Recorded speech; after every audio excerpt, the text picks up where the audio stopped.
بسم اللہ الرحمن الرحیم۔ بریکنگ نیوز کے ساتھ آپ کی خدمت میں حاضر ہیں محمد قریشی۔ کووڈ-19 اردو رپورٹر میں سعودی عرب میں وائرس کے پھیلاؤ کو روکنے کے لیے احتیاطی تدابیر مزید سخت، مکہ اور مدینہ میں 24 گھنٹے کا کرفیو۔ سعودی عرب میں حکام نے دونوں شہروں مکہ مکرمہ اور مدینہ منورہ میں 24 گھنٹے کا کرفیو نافذ کرنے کا فیصلہ کیا ہے۔ سعودی پریس ایجنسی واس کے مطابق وزارت داخلہ نے اعلامیہ جاری کرتے ہوئے کہا کہ کرونا وائرس کے انسداد کے لیے جاری کوششوں اور صحت عامہ کے اداروں کی سفارشات کے پیش نظر مکہ مکرمہ اور مدینہ میں 24 گھنٹوں کا کرفیو لگایا جا رہا ہے۔ وزارت نے کہا کہ فیصلے کا نفاذ آج سے ہوگا۔ محلوں میں ہر قسم کی تجارتی سرگرمیاں بند رہیں گی۔ اس سے استثناء صرف غذائی اور اشیائی ضروریات کے علاوہ پیٹرول پمپ، فارمیسی اور بینکوں کو ہوگا۔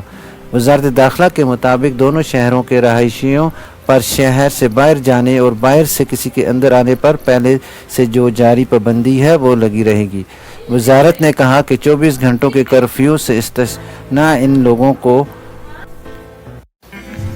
تازہ ترین اپڈیٹس کے لیے ہمارے چینل کو سبسکرائب، لائک اور شیئر کیجیے اور کمنٹ باکس میں پاکستان زندہ باد، پاک فوج پائندہ باد لکھنا مت بھولیے۔ شکریہ۔